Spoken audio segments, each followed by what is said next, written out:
Salut à tous, c'est Poupy, j'espère que vous allez bien. Bienvenue dans cette nouvelle vidéo de Pronostic Catch. Nous allons parler du show qui aura lieu, à l'heure à laquelle sort cette vidéo, ce soir, à 20 h, sur le WWE Network, sur les chaînes françaises comme AB1 ou AB Explore si vous êtes en Belgique, le Super Showdown, qui a déjà eu lieu l'année dernière, et donc cette fois-ci... Ah. Oui. Bah c'est ce que j'allais dire, le Super Showdown, ouais. Ah. Alors le Super Showdown de l'année dernière qui était en Australie, maintenant c'est en Arabie Saoudite. Ok, pourquoi? Ah, l'argent. D'accord, d'accord. Pour l'argent. Ok. Merci. Donc, le WWE Super Showdown qui, cette année, comme j'ai pu le constater, bah c'est pas en Australie, hein. On retourne en Arabie Saoudite, les gars. L'année dernière, ils nous ont fait 2 shows bof-bof. Hein, monnaie, hein.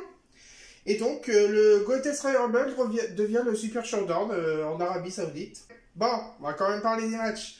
Alors, si je suis la carte, nous avons un kick-off d'1 heure. Il y aura un match. Et après, nous avons 9 matchs. Le kick-off. Les Usos affrontent The Revival. Alors là, match qui sert strictement à rien. Les Usos, hein, allez, hein. Alors le problème, c'est que ce match-là s'intègre dans dans un grand contexte. Bah ouais, tiens, allez, on en parle tout de suite. Carte principale, Roman Reigns qui affronte Shane McMahon. What? Shane McMahon qui était au niveau de The Miz, maintenant il se met au niveau du Big Dog. Bah excuse-moi, mais non, mais Shane, bye bye, hein. Roman il gagne, hein. Qui sont pas en rééducation, mais qui se réadapte au monde de la WWE, excuse-moi, mais non, t'as aucune chance contre Shane. Hein. C'est un match simple, il n'y a aucune stipulation. Hein, excuse-moi, mais Elias ou d'autres vont pas aider. Hein. On va pas ouvrir, mais Roman Reigns gagne. Hein. Alors, qu'est-ce qu'on va parler? Ah, un match handicap, 3 contre 1. Lars Sullivan, ouais, il a son premier match, waouh, super. Contre la Lucha House Pipi. La Lucha House Party, excusez-moi, j'ai mal lu. On appelle ça la Lucha House Pipi parce que c'est un groupe banal. T'as un match qui arrive à Raw, bon bah tu vas faire pipi, hein, hop, tu reviens, ils sont plus là, c'est bon. Bon bah Lars, hein, qui gagne en premier match, c'est bon. Braun Strowman, ah tiens, je croyais qu'il était blessé. Bon bah Braun Strowman contre Bobby Lashley. Braun Strowman qui a gagné le Greatest Royal Rumble l'année dernière, il va gagner contre Bobby et voilà. Le démon, Finn Balor, va affronter Andrade. Qui sera bien sûr avec... Ah non, j'allais dire une bêtise. Andrade ne sera pas avec Célina. Et non, en Arabie Saoudite, pas de match féminin. Autant pour moi. Le démon Finn Balor défend son titre contre Andrade. Si je ne me trompe pas, Finn Balor a très peu perdu en tant que démon. Voire jamais. C'est à voir dans mes sources. Donc pour moi, encore une victoire de Finn Balor. Mais la rivalité n'est pas terminée. Kofi Kingston défend son titre contre Dolph Ziggler. Alors, actuellement, la Kofi Mania est en train de devenir une Kofi Slam. Les pronos diraient que Kofi garderait son titre au moins jusqu'à SummerSlam. Et que là, ils sont en train de revenir petit à petit pour le titre de Kofi. Mais Kofi garde son titre. Hein. Troisième match de championnat, Seth Rollins défendrait son titre contre Baron Corbin. Pour se remettre dans le contexte, lundi à Raw, il était prévu que Brock Lesnar encaisse sa mallette. Il en a profité pour passer à tabac Seth Rollins, qui a été évacué du stade sur une civière, est parti en ambulance avec sa chérie Becky. Et pendant le passage à tabac, Paul Heyman dit à Brock, vas-y, encaisse la mallette. Et Brock lui dit, non, vendredi. Comment ça se passe? Seth Rollins qui a juré qu'il serait là au Super Showdown. Est-ce que c'est un match, un contrat contre Baron Corbin et que Brock Lesnar interviendrait dans le match? Ou est-ce que c'est une triple menace avec Brock Lesnar? Dans tous les cas, je verrai Brock Lesnar perdre s'il encaisse sa mallette. Mais Baron Corbin devient nouveau champion.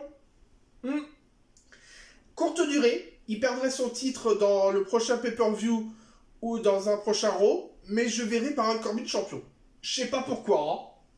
Ça serait le changement de titre de la soirée. Bon, allez, on va passer tout de suite la Battle Royale à 50.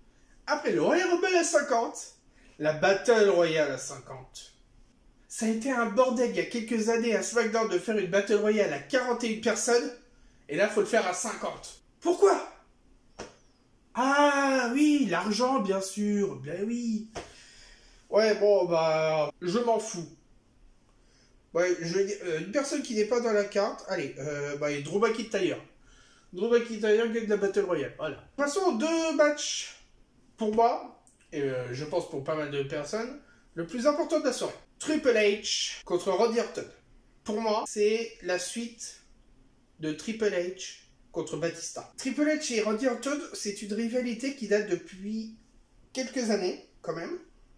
Je dirais, pas loin d'une dizaine d'années, même plus. Ouais, une dizaine d'années. On connaît tous la storyline qui s'est formée entre les deux, où Triple H est directement allé chez Randy Orton et il a détruit la baraque, quoi. Quand je dis que c'est une suite par rapport à Triple H contre Batista, c'est que bah, les trois étaient dans le groupe Evolution. À WrestleMania, Triple H a battu Batista. Et bah là, je verrai Triple H battre Randy Orton. Dernier match, Goldberg contre Undertaker. Pour la première fois. Je sais pas quoi en dire. Pour moi, c'est quasi sûr, c'est victoire de Goldberg. Je crois qu'ils sont à peu près entre 50 et 60 ans, les deux. Mais niveau physique, Goldberg a plus de chances qu'Undertaker. Ce qui s'est passé ces dernières années à Undertaker à WrestleMania, il a perdu 2 fois. Je verrai une victoire de Goldberg. Merci d'avoir regardé cette vidéo. N'hésitez pas à laisser un petit pouce bleu, un commentaire si vous avez des questions, si vous avez des remarques. Si vous voulez dire quelque chose au niveau des pronos, au niveau de la WWE, n'hésitez pas, on peut en débattre en dessous. C'est là pour ça. Bon show à ceux qui le regarderont. Et je vous souhaite une bonne fin de journée à tous. Ciao.